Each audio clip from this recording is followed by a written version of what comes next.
Fatos da vida, com Renato Gaúcho. Era uma noite de chuva.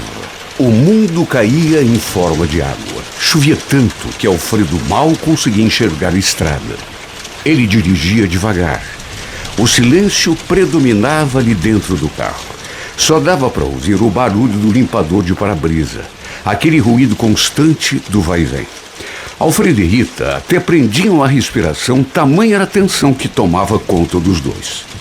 A chuva tinha chegado de repente, pegando o casal de surpresa no meio do caminho. Estavam indo à casa de um parente que morava no interior e Alfredo tinha dirigido praticamente o dia todo, de modo que estava cansado, com a vista pesada, e aquela chuva não dava uma trégua. Rita o tempo todo pedia que ele fosse devagar, e ele falava que era impossível, porque já estava quase parando. Foi então que começaram a enxergar algumas luzes lá adiante, e à medida que foram se aproximando, viam que se tratava de dois carros. Um era de passeio, o outro era uma viatura da polícia. Rita logo falou: "Devagar, Alfredo. Deve ter acontecido um acidente aí na frente." Ele diminuiu ainda mais a velocidade e assim que se aproximou da curva, parou no acostamento. Além dos dois carros que estavam ali, ele viu um outro carro, um terceiro, só que estava todo destruído. Devia ter capotado ali na curva e batido no barranco, e estava assim no meio do mato. Alfredo então pediu que Rita ficasse ali no carro e disse que ia ver o que tinha acontecido. Ela implorou que ele não fosse, que seguisse em viagem, pois de repente lhe bateu um mau pressentimento. "Alfredo, não vá, por favor, entra nesse carro, vamos embora." Ele nem escutou. Desceu, se aproximou do carro acidentado onde se encontrava um policial. Antes de perguntar qualquer coisa, ele notou que tinha uma mulher dentro do carro acidentado, presa nas ferragens. Alfredo sentiu até um frio na espinha, porque nunca tinha visto um acidente assim tão de perto.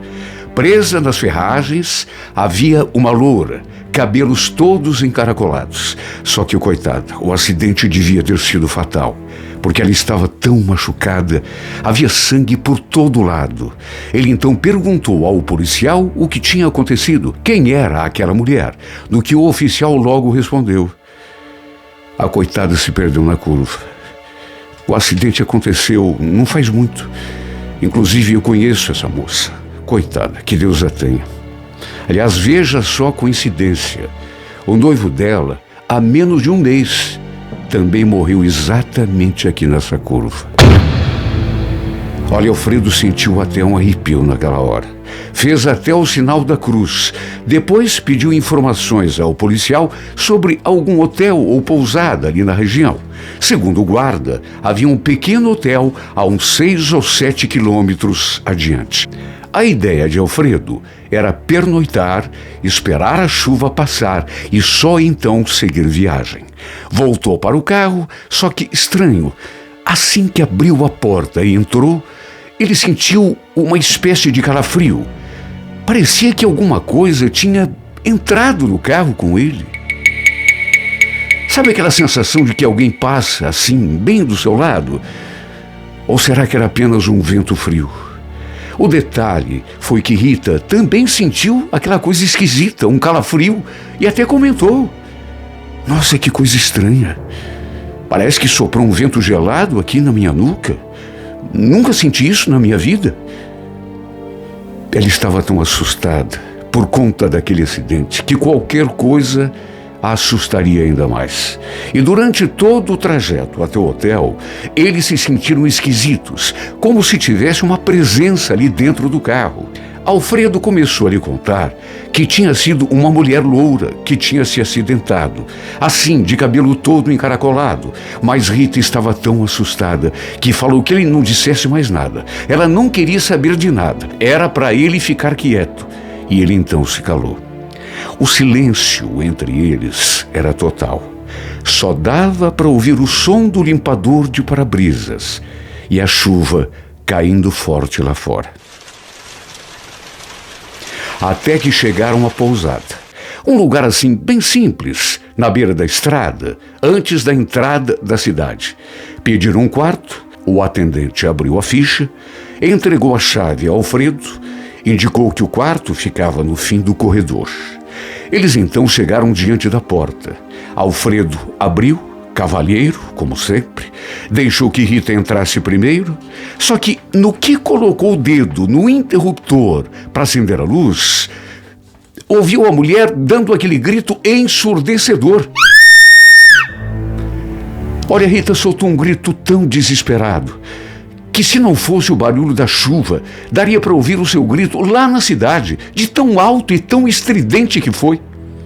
Alfredo, naturalmente, também se assustou e perguntou à esposa o que tinha acontecido. E foi então que, com os olhos arregalados, completamente apavorada, sua mulher falou: "Tem um vulto aí dentro, Alfredo. Eu não vou entrar nesse quarto. Vamos embora. Por favor, vamos embora daqui. Eu vi uma coisa lá dentro." Olha, foi difícil fazer a mulher se acalmar. Até o atendente apareceu para ver o que tinha acontecido, mas Alfredo falou que não era nada, que sua mulher só tinha visto alguma coisa e se assustado.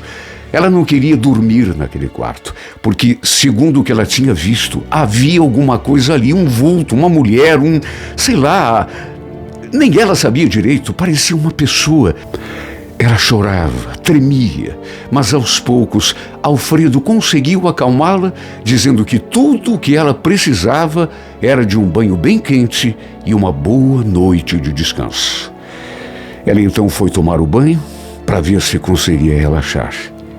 Como ainda estava morrendo de medo, deixou a porta entreaberta. Só que antes mesmo de ligar o chuveiro, se colocou diante do espelho para se olhar, ver como estava, e quase morreu do coração ao ver que atrás de si tinha uma pessoa, uma mulher, uma loura de cabelo encaracolado. A face da moça estava toda ensanguentada. Rita soltou outro grito de pavor, talvez até pior do que aquele primeiro, e saiu daquele banheiro quase derrubando aquela porta no peito. Alfredo também se assustou, naturalmente, ao ver a esposa saindo daquele modo e gritando daquele jeito. Ela então se agarrou a ele, enquanto falava, assustada, o olho esbugalhado. "Ela está aqui, Alfredo. A moça do acidente que você falou, ela está ali, eu vi." "Como assim, meu bem? Do que você está falando?" Rita tentou lhe contar o que tinha acontecido, da loura que ela tinha visto no espelho através do reflexo, mas de repente sua língua começou a enrolar. Ela começou a falar estranho, seu rosto foi se transformando e de repente Alfredo escutou a sua voz. Só que, coisa mais esquisita do mundo, parecia a voz de outra pessoa. "Ai de mim. Eu morri por amor. Morri para encontrar o meu noivo. Mas ele não está aqui. Onde está o meu noivo? Por favor, alguém me diga onde ele está." Reza a lenda que aquela pobre moça se matou na mesma curva em que o noivo tinha perdido a vida naquele estúpido acidente. Não suportando a tristeza de viver sem seu amor, acabou tirando a própria vida para ir ao encontro do seu amado. Só que, como dizem, o espírito de quem comete suicídio jamais consegue encontrar a luz. Vive vagando, perdido na escuridão. E naquela noite em que perdeu a vida, o espírito daquela moça, se vendo perdido, tomou posse do corpo de Rita para pedir a rezarem por sua alma, pois ela se encontrava na escuridão. Não estava conseguindo encontrar o seu noivo, nem o caminho da luz. Ela tinha se matado para se unir a seu amado, mas seu destino, infelizmente, acabou sendo outro. Dizem que em noites de chuva, algum desavisado motorista acaba se deparando com uma loura de cabelo encaracolado naquela mesma curva. Ela pedindo que o motorista tome cuidado, que dirija devagar. E depois simplesmente desaparece. Mas e aí, você gostou da história de hoje? Espero que sim.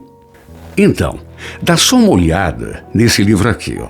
É uma coletânea de algumas das melhores histórias que eu já contei nos últimos 30 anos de carreira no rádio. E se você gosta de não apenas ouvir, mas também ler histórias de amor, eu vou sortear 8 exemplares desse livro aqui nas próximas 4 semanas. Para concorrer, é só comentar as histórias. Dizer o que você achou da história, dos personagens, se você gostou, se não gostou. Comentar esse novo formato que a gente está utilizando para contar as histórias de amor aqui no nosso canal. Dizer o que você pensa, dar a sua opinião. Sabe por quê?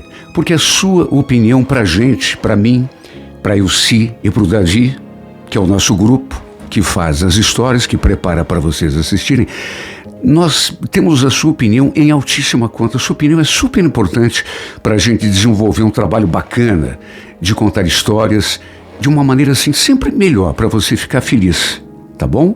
É por isso que a gente precisa da tua opinião, que você curta, que você compartilhe e, sobretudo, que você dê a sua opinião sobre as histórias e sobre o nosso modus operandi, que é um pouco novo, que a gente está tentando contar histórias assim de uma maneira um pouco diferente.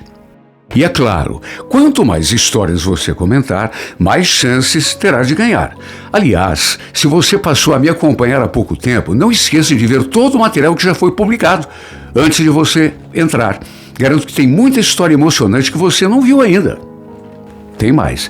Quem ganhar um dos exemplares aqui do livro com as histórias de amor vai receber na sua casa, more onde morar, sem nenhuma despesa. Viu? O presentão vai chegar na sua casa. Agora, tem que curtir, compartilhar e, sobretudo, comentar, porque vou repetir, a sua opinião sobre o nosso trabalho é uma coisa super importante para a gente.